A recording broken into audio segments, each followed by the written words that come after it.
শুরু হলো বাংলা নববর্ষ ১৪৩২ সার্বজনীনভাবে উদযাপনের আহ্বান প্রধান উপদেষ্টার। চট্টগ্রামে ডিসি হিলে বর্ষবরণের মঞ্চ ভাঙচুর। ১০টি ইকোনমিক জোন বাতিল, নেপালের জন্য আলাদা জোন হচ্ছে। শিল্প বিদ্যুৎ উৎপাদনে গ্যাসের দাম বাড়ল ৩৩%। যারা আজ সংস্কারের কথা বলছে, সরকারের কাছ থেকে সুবিধাপ্রাপ্ত হয়ে বলছে তারা, বললেন তারেক রহমান। শিশু আছিয়া হত্যা মামলায় ৪ জনের বিরুদ্ধে আদালতে পুলিশের চার্জশিট। ৯০ দিনের মধ্যে বিচার শুরু সম্ভব, বললেন আইন উপদেষ্টা। নারী বিশ্বকাপের বাছে শ্বাসরুদ্ধ ম্যাচে আয়ারল্যান্ডকে ২ উইকেটে হারালো বাংলাদেশ।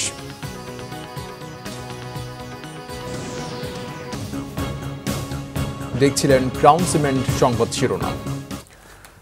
শুরু হলো বাংলা নববর্ষ ১৪৩২। বাঙালির প্রাণের উৎসব পহেলা বৈশাখ। উদযাপনে সকল প্রস্তুতি সম্পন্ন। বর্ষবরণের অনুষ্ঠানে কোনো ঝুঁকি না থাকলেও সর্বোচ্চ নিরাপত্তা নিশ্চিত করেছে আইন শৃঙ্খলা বাহিনী। জানান, চারুকলায় ফ্যাসিবাদের মুখাকৃতিতে আগুন দেয়া যুবককে শনাক্ত করা হয়েছে। আর র্যাব মহাপরিচালক AKM শহীদুর রহমান জানান, বর্ষবরণকে ঘিরে কেউ যেন অপপ্রচার চালাতে না পারে, সেজন্য সাইবার নজরদারি বাড়ানো হয়েছে। SM ফয়েজের রিপোর্টে বিস্তারিত। বাংলা নববর্ষ বরণে প্রস্তুত রমনার বটমূল।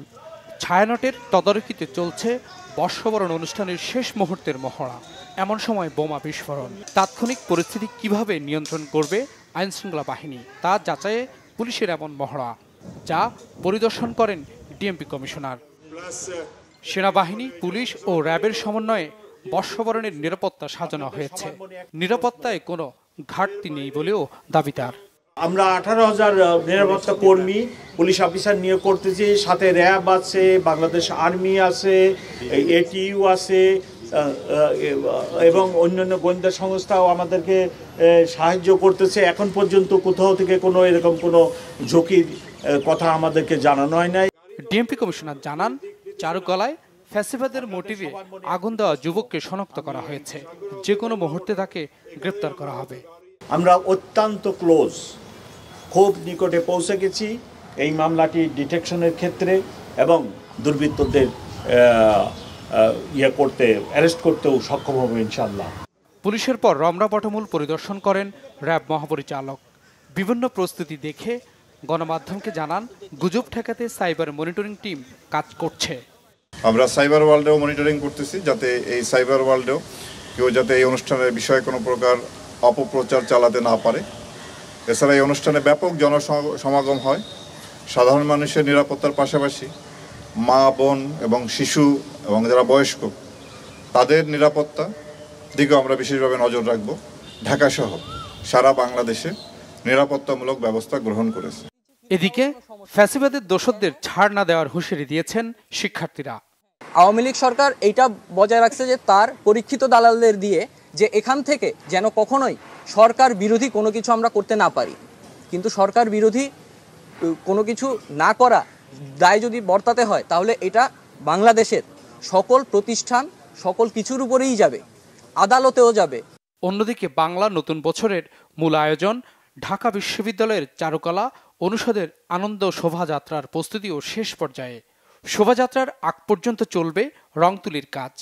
সবকিছু ঠিক থাকলে সোমবার সকাল 9টার আগেই শুরু হবে এবছরের আনন্দ শোভাযাত্রা। SM Foyez, Bangla vision, Dhaka. প্রধান উপদেষ্টা ডক্টর মোহাম্মদ ইউনূস বলেছেন, পহেলা বৈশাখ বাংলাদেশের মানুষের সম্প্রীতির অন্যতম প্রতীক।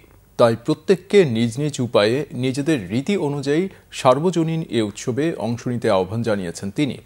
রাজধানীর বাড্ডায় আন্তর্জাতিক বৌদ্ধবিহারে সম্প্রীতি ভবন উদ্বোধন করে সবাইকে বাংলা নববর্ষের অগ্রিম শুভেচ্ছাও জানান প্রধান উপদেষ্টা।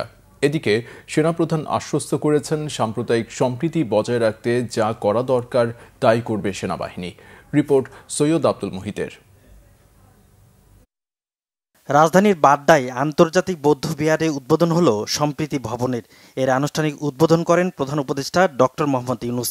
বাংলাদেশ বুদ্ধিস্ট ফেডারেশন এ অনুষ্ঠানের আয়োজন করে। বাংলাদেশের সম্প্রীতি ও মানবতার ঐতিহ্যকে ধারণ করে জাতীয় ও আন্তর্জাতিকভাবে গৌরবময় ভূমিকা রাখবে সম্প্রীতি ভবনটি। বৌদ্ধ সম্প্রদায়ের সাথে মত বিনিময় অনুষ্ঠানে প্রধান উপদেষ্টা বলেন, নানা মত, ধর্ম, রীতিনীতির মধ্যে দেশের সবাই এক পরিবারের সদস্য। নানা মত, ধর্ম, রীতিনীতির মধ্যেও আমরা সবাই এক পরিবারের সদস্য।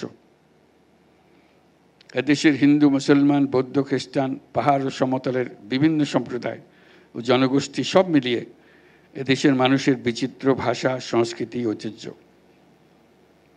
আগামীকাল পহেলা বৈশাখ আমাদের এই সম্প্রীতির অন্যতম প্রতীক। প্রত্যেকে নিজ নিজ উপায়ে নিজেদের রীতি অনুযায়ী আগামীকালকে উদযাপন করব। আমরা সবাই সার্বজনীন এই উৎসবে অংশ নেব। তিনি বলেন, আন্তর্জাতিক বৌদ্ধ বিহার বাংলাদেশের সাম্প্রদায়িক সম্প্রীতির অন্যতম নিদর্শন। প্রতিষ্ঠার পর থেকে এটি বৌদ্ধ ধর্মাবলম্বী সহ বাংলাদেশের জাতীয় স্বার্থ সংশ্লিষ্ট বিষয়ে গুরুত্বপূর্ণ ভূমিকা পালন করে। আন্তর্জাতিক বৌদ্ধ বিহারের সম্প্রীতি ভবন বাংলাদেশের সম্প্রীতি ও মানবতার ঐতিহ্যকে ধারণ করে জাতীয় ও আন্তর্জাতিকভাবে গৌরবময় ভূমিকা রাখবে, এই আমার প্রত্যাশা। অনুষ্ঠানে সেনাবাহিনী প্রধান জেনারেল ওয়াকারুজ্জামান বলেন, মতভেদ থাকলেও পারস্পরিক শ্রদ্ধাবোধ বজায় রাখতে হবে। গৌতম বুদ্ধের বাণীর এখন এই বর্তমান সময়ে অত্যন্ত গুরুত্বপূর্ণ। আমরা শান্তির দেশ চাই, শৃঙ্খলার দেশ চাই। আমরা এখানে হানাহানি, বিদ্বেষ চাই না।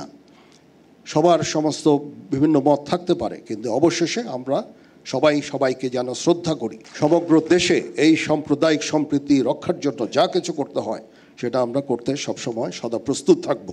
পার্বত্য চট্টগ্রামের শান্তি প্রতিষ্ঠায় সবকিছু করতে সেনাবাহিনী প্রস্তুত বলেও জানান সেনাপ্রধান। চিটাগং হিল ট্র্যাক্টসে পার্বত্য চট্টগ্রামে যেন শান্তি বিরাজ করে, তার জন্য যা কিছু করতে হয় আমরা করতে রাজি আছি। সৈয়দ আব্দুল মুহিত, বাংলা ভিশন, ঢাকা। চট্টগ্রামের ডিসি হিলে বর্ষবরণ অনুষ্ঠানের মঞ্চ ভাঙচুর করেছে একদল দুর্বৃত্ত। রবিবার সন্ধ্যা 7:30টার দিকে মিছিল নিয়ে আয়োজকদের সামনে ডিসি হিলের মঞ্চে ভাঙচুর চালানো হয়। আয়োজকরা অভিযোগ করেন, 40 থেকে 50 জনের একটি দল স্বৈরাচারের দালালেরা হুঁশিয়ার সাবধান স্লোগান দিয়ে মিছিল নিয়ে ডিসি হিলের ভেতর ঢুকে পড়ে, তারপর মঞ্চে ভাঙচুর চালায়।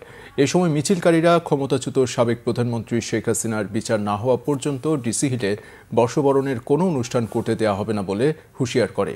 এ অবস্থায় আয়োজক সংগঠন সম্মিলিত পহেলা বৈশাখ উদযাপন পরিষদের সংগঠকরা ডিসি হিলে বর্ষবরণের অনুষ্ঠান বাতিলের সিদ্ধান্ত নেন। এর আগে সকালে চট্টগ্রাম জেলা প্রশাসকের কার্যালয়ের সামনে সম্মিলিত বাংলা নববর্ষ উদযাপন মঞ্চ চট্টগ্রাম নামে একটি সংগঠন মানববন্ধন করে। এতে অভিযোগ করা হয়, চট্টগ্রামের ডিসি হিল ও CRBতে পহেলা বৈশাখ উদযাপনের নামে শেখ হাসিনার দোসরদের পৃষ্ঠপোষকতা করা হচ্ছে।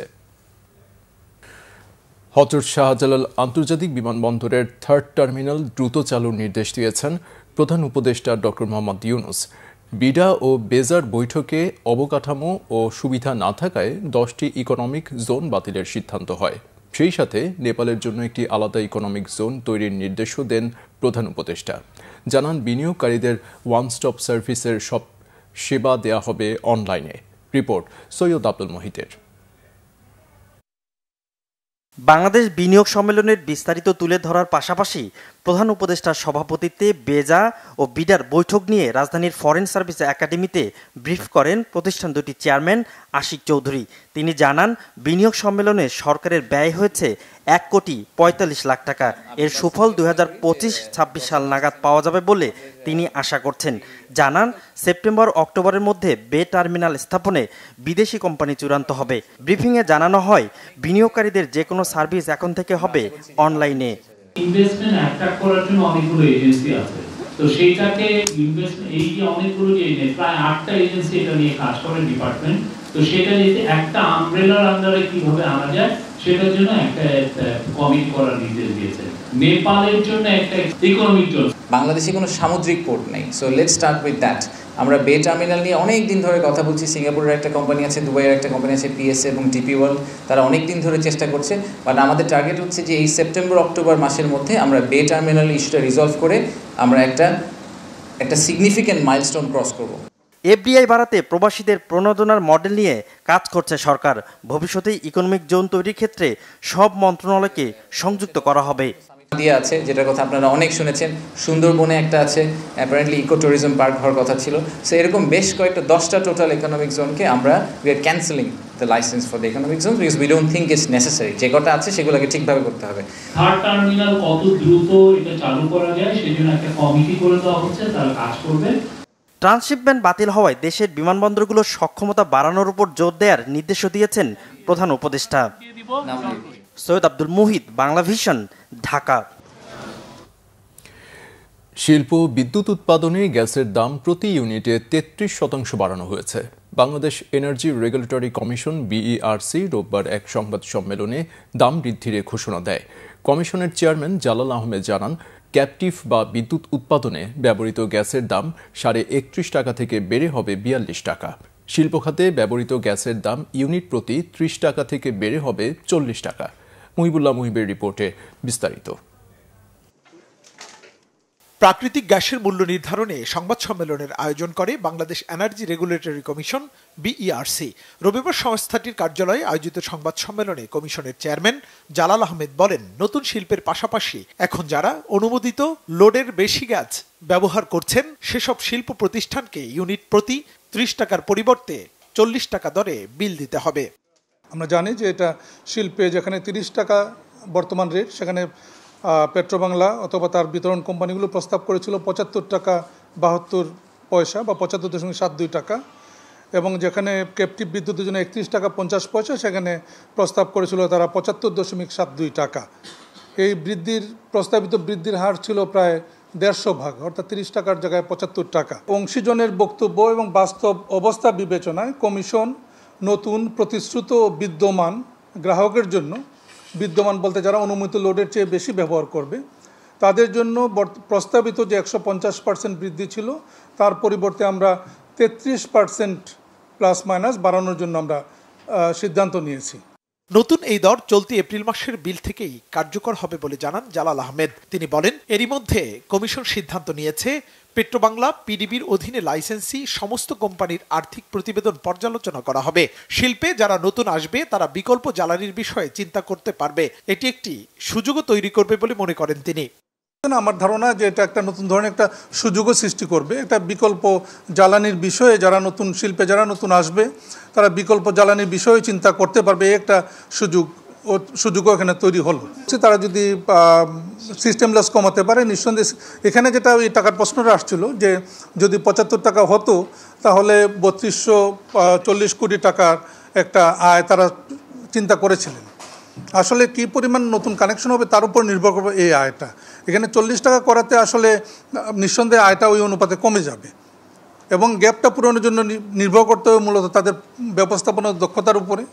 প্রতিশ্রুত গ্রাহকদের অর্ধেক বিল বিদ্যমান দরে অর্ধেক 75.72 টাকা করার প্রস্তাব করেছিল পেট্রোবাংলা। অন্যদিকে নতুন শিল্প ও ক্যাপটিভে গ্যাসের দাম ইউনিট প্রতি যথাক্রমে 30 ও 31.75 টাকা থেকে বাড়িয়ে 75.72 টাকা করার প্রস্তাব করা হয়েছিল। সেই প্রস্তাবে পেট্রোবাংলা তাদের প্রস্তাবে জানায়, দাম না বাড়ালে বছরে প্রায় 16,000 কোটি টাকা ঘাটতি হবে। মুহিবুল্লাহ মুহিব, বাংলা ভিশন, ঢাকা। বিএনপির স্থায়ী কমিটির সদস্য সালাউদ্দিন আহমেদ বলেছেন, গণতন্ত্রের কথা বলে উল্টো দিকে যাত্রা কিংবা নির্বাচনের কথা বলে ধোঁয়াশা তৈরি করা জন আকাঙ্ক্ষার প্রতিফলন নয়। এদিকে নাগরিক ঐক্যের সভাপতি মাহমুদুর রহমান মান্না বলেছেন, ডক্টর ইউনূসের জনপ্রিয়তার উপর ভর করে কেউ যদি প্রত্যাশায় ভাসতে চান সেটা ভালো হবে না। এদিকে নির্বাচন নিয়ে যত বেশি অস্পষ্টতা তত বেশি ষড়যন্ত্র বাড়বে বলে মন্তব্য করেছেন বিপ্লবী ওয়ার্কার্স পার্টির সাইফুল হক। আহমেদ সরওয়ারের রিপোর্ট। নতুন রাজনৈতিক দলের রূপান্তরের জন্য জাতীয় প্রেস ক্লাব অডিটোরিয়ামে প্রতিনিধি সম্মেলনের আয়োজন করে ভাসানী অনুসারী পরিষদ। এতে প্রধান অতিথি বিএনপি স্থায়ী কমিটির সদস্য সালাউদ্দিন আহমেদ মাওলানা ভাসানীর প্রতি শ্রদ্ধা জানান। এ সময় তিনি বলেন, নির্বাচনের কথা বললেই অনেকেই বলতে শুরু করেন 5 বছরের জন্য ডক্টর ইউনূসকে চান। কোনো উপদেষ্টা নিজেদেরকে নির্বাচিত দাবি করছেন বলেও মন্তব্য করেন বিএনপির নেতা। যে নির্বাচনের কথা বললেই এই রকম সমালোচনা যেন আর চোখে দেখা যায় না, কিন্তু গণতন্ত্রের কথা বলে আপনারা গণতন্ত্রের যাত্রা শুরু করবেন, নির্বাচনের কথা বলে নির্বাচন নিয়ে ধোঁয়াশা সৃষ্টি করবেন, এটা কি গণতন্ত্রের জন্য শুভ? এটা কি গণ অভ্যুত্থানের প্রত্যাশা ছিল? এটা কি গণ অভ্যুত্থানের জন আকাঙ্ক্ষা ছিল? নির্বাচনের জন্য, যে ভোটাধিকারের জন্য, যে গণতান্ত্রিক অধিকার ফিরে পাওয়ার জন্য, যে সাংবিধানিক অধিকার ফিরে পাওয়ার জন্য এদেশের হাজার মানুষ শহীদ হলেন, গণ অভ্যুত্থান হলো, ফেসিবাদের পতন হলো, সেই নির্বাচন, সেই ভোটাধিকারকে আপনারা অস্বীকার করছেন। সভায় গণতন্ত্র মঞ্চের নেতারা বলেন, ডক্টর ইউনূস 5 বছর থাকুন অনেকেই চান, কিন্তু তিনি নিজে কি চান এমন প্রশ্ন তাদের। দেশের রাজনৈতিক অর্থনৈতিক পরিস্থিতিকে ঘোলাটে করবার জন্য এই সস্তা জনপ্রিয়তার উপরে যারা নৌকা ভাসাবার চেষ্টা করছেন তাদেরকে আমি বিনীত অনুরোধ করব এই পথ থেকে সরে আসে। নির্বাচন নিয়ে কেন এত অস্পষ্টতা? নির্বাচন কমিশন পরিষ্কার করে বলেছেন ডিসেম্বরে এই নির্বাচনকে লক্ষ্য নিয়ে প্রস্তুতির কাজ তারা শুরু করেছেন। যত বেশি নির্বাচন অস্পষ্টতা হচ্ছে, ঘরে বাইরে তত বেশি নাশকতার আশঙ্কা বাড়ছে, ষড়যন্ত্রের ছকটা বাড়ছে। এদিকে দুপুরে চারুকলা ইনস্টিটিউটে বর্ষবরণের প্রস্তুতি দেখতে গিয়ে বিএনপির সিনিয়র যুগ্ম মহাসচিব রুহুল কবির রিজভী বলেন, 5 আগস্টের পর যে মুক্ত বাতাস তৈরি হয়েছে, সেই মুক্ত পরিবেশে প্রাণবন্ত গণতন্ত্রের প্রত্যাশা সবার। সংস্কার তো চিরস্থায়ী বন্দোবস্ত নয়, পার্মানেন্ট সেটেলমেন্ট অ্যাক্ট নয়, সংস্কার চলমান প্রক্রিয়া। আহমেদ সরওয়ার, বাংলা ভিশন, ঢাকা। আজকে যারা সংস্কারের কথা বলছেন, বিএনপি তাদের স্বাগত জানায়, কিন্তু তারা বিভিন্নভাবে সরকারের সুবিধাপ্রাপ্ত হয়ে সংস্কারের কথা বলছেন বলে মন্তব্য করেছেন বিএনপির ভারপ্রাপ্ত চেয়ারম্যান তারেক রহমান।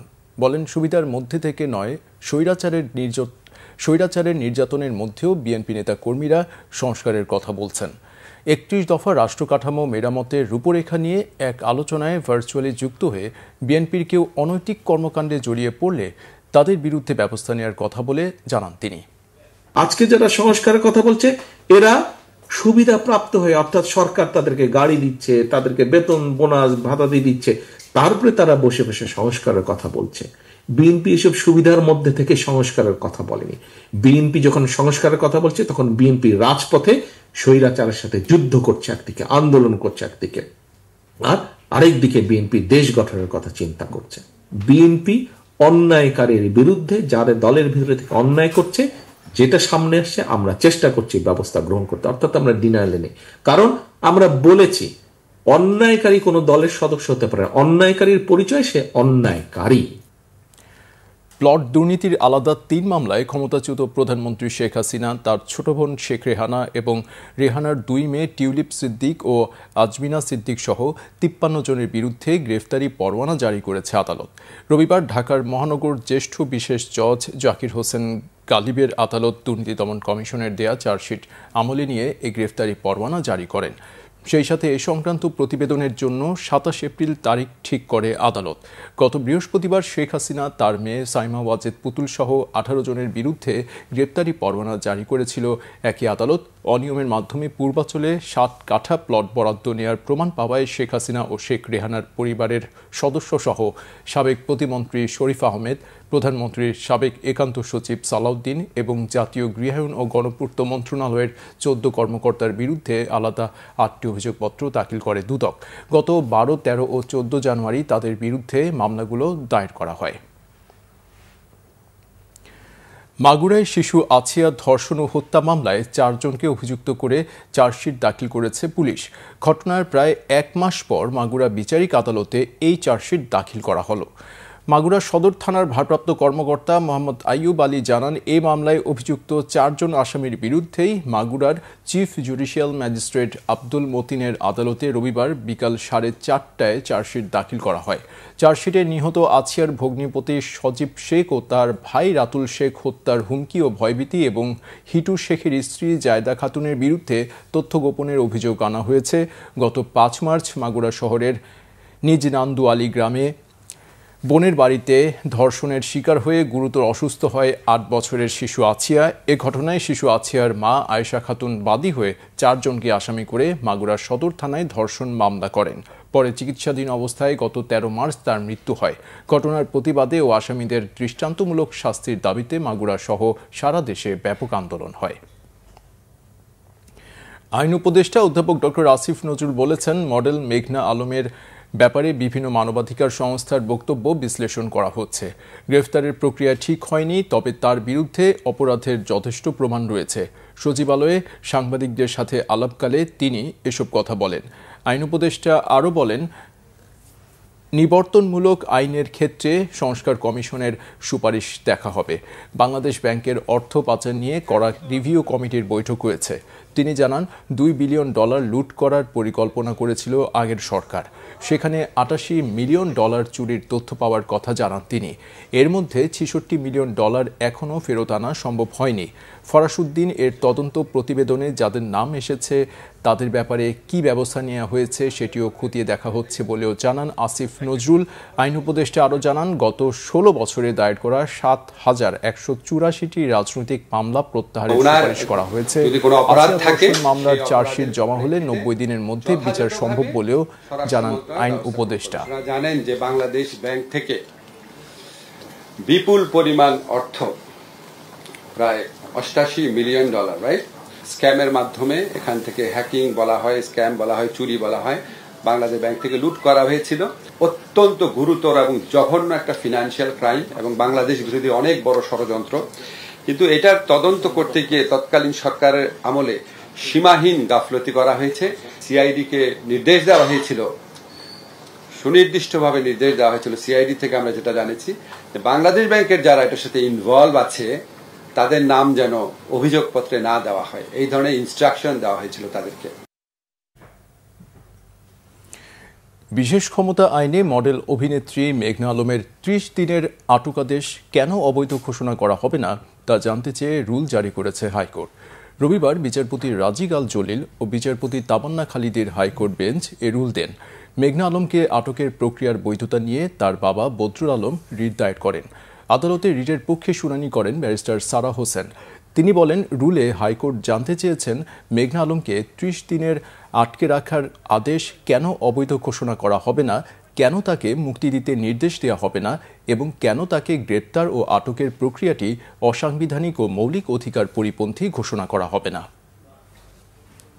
তাদেরকে আটক রাখা হয়েছে, এটা অত্যন্ত লজ্জাস্কর ব্যাপার আমাদের জন্য যে একটা 30 বছরের একজন নারীকে এখনই আটক আদেশ দেওয়া হচ্ছে। যদি সে কোনো কিছু করে থাকে সেটার জন্য সবসময় ব্যবস্থা নেওয়া যেতে পারে সাধারণ আইনে, কিন্তু কেন একজনকে এইভাবে আটক করা হবে এবং যে প্রক্রিয়াটা অনুসরণ করা হয়েছে সেটা সম্পূর্ণভাবে বেআইনি। 2 সপ্তাহ রুল জারি করেছে, 2 সপ্তাহের মধ্যে রাষ্ট্রপক্ষে এখানে জবাব দিতে হবে যে কেন তারা এইভাবে আটক প্রক্রিয়া চালিয়েছে এবং কেন এরকম আটক আদেশটা জারি করা হয়েছে। নারী বিশ্বকাপ ক্রিকেট বাছাই। ঋতুমণি ও নিগার সুলতানা জ্যোতির অসাধারণ ব্যাটিং দৃঢ়তা আয়ারল্যান্ডকে 2 উইকেটে হারিয়ে নারী বিশ্বকাপ বাছাইয়ে শ্বাসরুদ্ধকর জয় পেয়েছে বাংলাদেশ। লাহোরে আইরিশদের দেয়া 236 রানের চ্যালেঞ্জিং টার্গেট তাড়া করে প্রথমে অধিনায়ক নিগার সুলতানা জ্যোতির 51 এবং দলের বিপর্যয়ের সময়ে ঋতুমণির অপরাজিত 67 রানে দারুণ জয় ছিনিয়ে নেয় টাইগ্রেসরা। এর আগে টস জিতে ব্যাটিংয়ের সিদ্ধান্ত নেয় আইরিশরা, তবে 6 রানে প্রথম উইকেট হারালেও পরবর্তী ব্যাটারদের দৃঢ়তায় বাংলাদেশকে 236 রানের চ্যালেঞ্জিং টার্গেট ছুড়ে দেয় তারা। মিডল অর্ডারে লরা ডেনালির 63, ওরলা প্রিঙ্গারগেস্টের 41, অ্যামি হান্টারের 33, গ্যাবি লুইসের 24 এবং শেষ দিকে আর্লেনে কেলির 17 বলে অপরাজিত 24 রানের সুবাদে 8 উইকেটে 235 রানের চ্যালেঞ্জিং স্কোর করে আইরিশরা। বাংলাদেশের বোলিংয়ে রাবেয়া খান 39 রানে 3টি, ফাহিমা খাতুন 50 রানে শিকার করেন 2টি উইকেট। একটি উইকেট নিয়েছেন জান্নাতুল ফেরদৌস। জবাব দিতে নেমে 2 রানে 2 ওপেনারকে হারিয়ে কঠিন চাপে পড়ে বাংলাদেশ। তবে শারমিন আক্তারের 24, নিগার সুলতানার দায়িত্বপূর্ণ 51, ফাহমিদা খাতুনের 28 রানের ইনিংসে ম্যাচে ঘুরে দাঁড়ায় বাংলাদেশ। যদিও এক পর্যায়ে 139 রানে 6 উইকেট হারিয়ে কঠিন চাপে পড়ে সারওয়ার ইমরানের দল, কিন্তু এরপরই দারুণভাবে হাল ধরেন ঋতুমণি।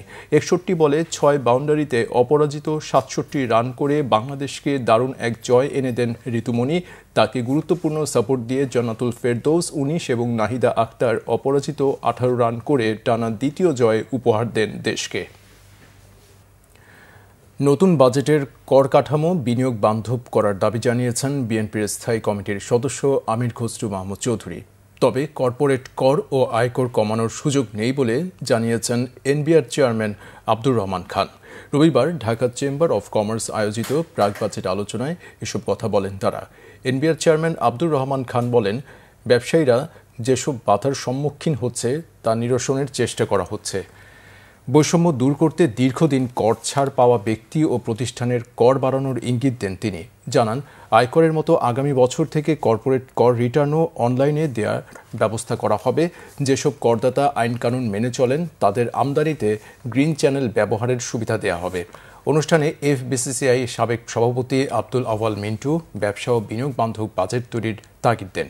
সেই সাথে ব্যবসায়ীদেরও সরকারকে মিথ্যা তথ্য দেওয়ার পুরনো অভ্যাস ত্যাগের আহ্বান জানান। যারা নিয়মিত ট্যাক্স দেয় তাদের হয়রানি বন্ধেরও তাগিদ দেন আব্দুল আওয়াল মিন্টু।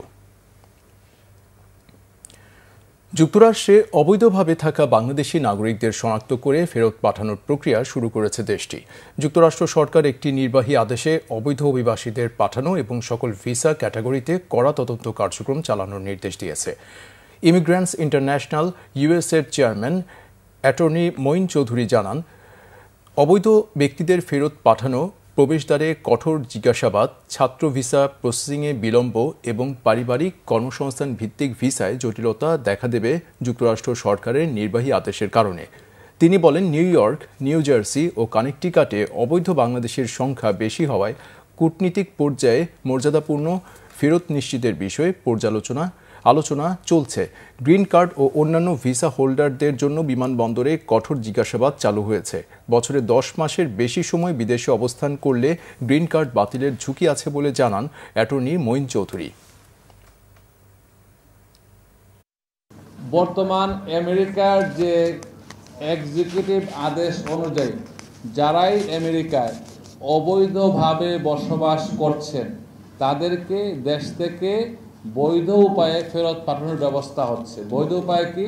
তাদেরকে গ্রেফতার করবে, তারপরে তাদেরকে আইনের আওতায় নিয়ে আসবে, হিয়ারিং হবে, তাদেরকে হয়তো বের করে দেবে। যাদের অর্ডার হয়ে গেছে অলরেডি যে আমেরিকায় তারা থাকতে পারবে না।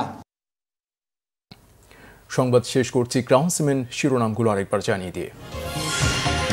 শুরু হলো বাংলা নববর্ষ 1432 সার্বজনীনভাবে উদযাপনের আহ্বান প্রধান উপদেষ্টার। চট্টগ্রামে ডিসি হিলে বর্ষবরণের মঞ্চ ভাঙচুর। 10টি ইকোনমিক জোন বাতিল, নেপালের জন্য আলাদা জোন হচ্ছে। শিল্প বিদ্যুৎ উৎপাদনে গ্যাসের দাম বাড়ল 33%। যারা আজ সংস্কারের কথা বলছে সরকারের কাছ থেকে সুবিধাপ্রাপ্ত হয়ে বলছে তারা, বললেন তারেক রহমান।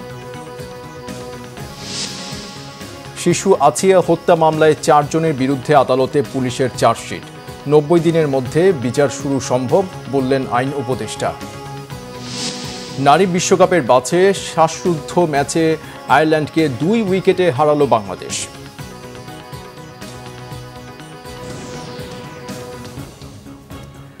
এই ছিল এখনকার মতো। পরে সংবাদ সকাল 7:30টায়। এছাড়া বাংলা ভিশন সংবাদ ও সংবাদ সংশ্লিষ্ট অনুষ্ঠান দেখতে ভিজিট করুন www.bvnews24.com ও facebook.com/banglavisionnews এবং সাবস্ক্রাইব করুন youtube.com/banglavisionnews। এতক্ষণ সাথে থাকায় ধন্যবাদ।